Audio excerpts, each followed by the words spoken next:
Week 9 of the fantasy baseball season, and here's a few hitters I look to buy and trade for this week. The first hitter, Corbin Carroll of the Arizona Diamondbacks. So what a bust he's been this season, especially drafted first, early second round in fantasy drafts. He was on the list last week, and once again, he makes it this week on the season. 2 home runs, 17 RBIs, 9 stolen bases, 23 runs scored, a 184 average, and a 269 on base. And over the last couple weeks here, no home runs, 3 RBIs, a stolen base, 6 runs scored, a 150 average, and a 205 on base. Corbin Carroll, he's not doing anything for fantasy owners or this Diamondback team. After last year, 25 homers, 76 RBIs, 116 runs scored, and 54 stolen bases. To go from putting up MVP caliber numbers to now doing nothing is pretty surprising in one season. I know Carroll last year, he was a rookie. Maybe the league figured him out a little bit.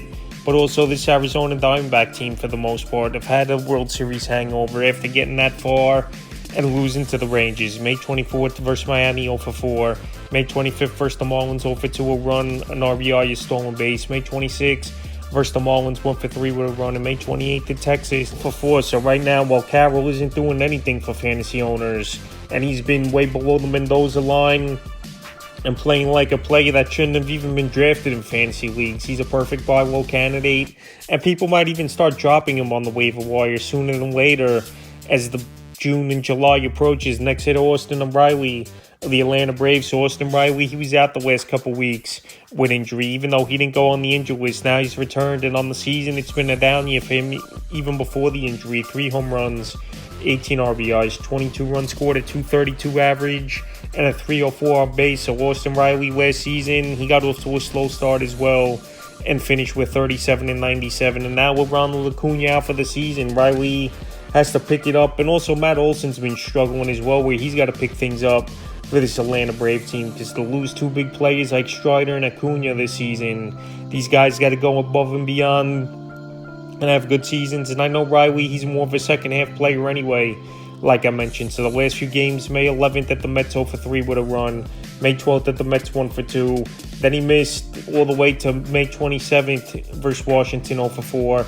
And May 28th versus the Nats, 0-4. So right now, Riley, he's at the lowest his value could be right now, where I think fantasy owners could go out there and get him for a middle of the pack type of starting pitcher, or a small package deal as well, where you only give up a mid hitter and a mid starter to get Riley on your team. Because once Riley gets going, he could carry a fantasy team in a big way for a few weeks or even a couple months if he really gets hot. So right now, while Riley's been struggling all season, and this Brave hitting for some reason has struggled for the most part, besides Marcell Ozuna, he's a buy low candidate this week. Next hitter, Julio Rodriguez of the Seattle Mariners. So Rodriguez last season, same type of thing, slow start, and he still finished with 32 homers and 103 RBIs and 37 stolen bases last season. So far this year, 4 home runs, 21 RBIs, 13 stolen bases, 23 runs scored, a 265 average, and a 312 on base. So right now, his batting average is actually way ahead of schedule where it was last season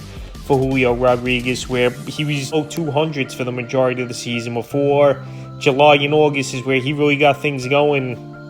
But like I said, Rodriguez, the home runs and RBIs are way down, run scores are way down, and I think he's a player that's going to get going sooner than later with the weather warming up. And like I said, Rodriguez, we saw it last season. He did nothing and got things going. The last few games, he's starting to get it going. May 25th at Washington, 1-4 with a homer, an RBI. May 26th at the Nats, 3-5, a homer, 4 RBIs, 2 stolen bases, 2 runs scored. May 27th versus Houston, 2-4 with a run, 2 stolen bases. And May 28th versus the Astros, 2-4 with 2 stolen bases. So Rodriguez now 3 games in a row with multiple hits, and he's starting to get things going, no doubt about it. And the window could be closing for fantasy owners to go out there and get him on a discount. Because like I said, Rodriguez, he's a 5-2 player. Last season, he got off to the bad start and still finished with all-star number stats with a 32 and 103. So Rodriguez right now, it could be too late, and this will be the time to get him, because the breakout's starting to happen here for Rodriguez, and you don't want to miss the boat where you could have got him on a smaller type of deal instead of paying premium value. The next hitter, Nick Castellanos of the Philadelphia Phillies. So Castellanos, the last season, a great year, was 29, 106 with a 272 average, but this season it's just been bad. And the funny thing is, Philly, one of the best teams in the league as well. 6 home runs, 22 RBIs, 26 runs scored, a stolen base, a 199 average, and a 264 on base. And over the last 2 weeks, it's been even worse. 2 home runs, 6 RBIs, 6 runs scored, a 180 average, and a 222 on base. A Castellanos, I know, is a great hitter, and he's just off to a very slow start in the first couple months of the season. But the weather warming up as well on the East Coast. I think Castellanos could turn things around. And when you play in a bandbox, obviously in Citizen Bank, that ball's going to carry even more.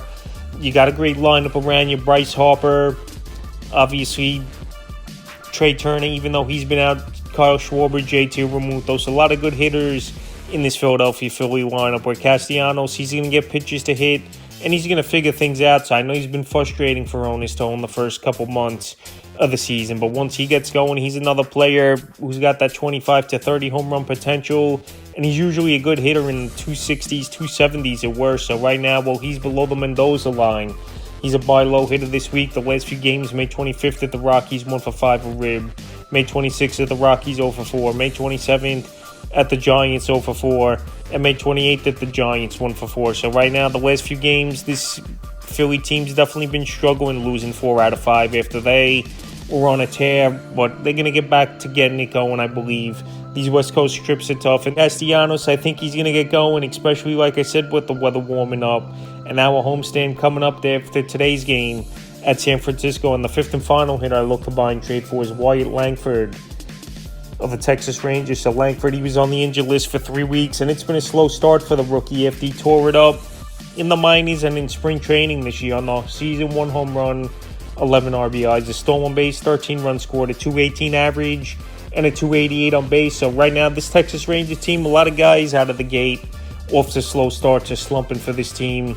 And it might be the World Series hangover as well. But Langford, he returned to the lineup in last night's ball game. Now with Evan Carter out on the injury list, Langford's going to get everyday at-bats, I will believe, for this Texas Ranger team. And this guy, he's got it all as well, where he could be a 5-tool type of player. So I know we haven't seen much out of him so far this season, but another rookie where it just takes time to adjust and to get things going and learn pitches and learn sequences as well. So right now, well, Langford, he hasn't done much this season, and coming off the hamstring injury, I think it's a perfect time to buy him low, because if you could get him pretty much on the cheap, and then he turns out to be the potential player people thought he would be coming into the season, and you didn't give up anything to get him, or if you even picked him up off the waiver wire, where he is available in 26% of fantasy leagues, I think Wyatt Langford could be great for fantasy owners.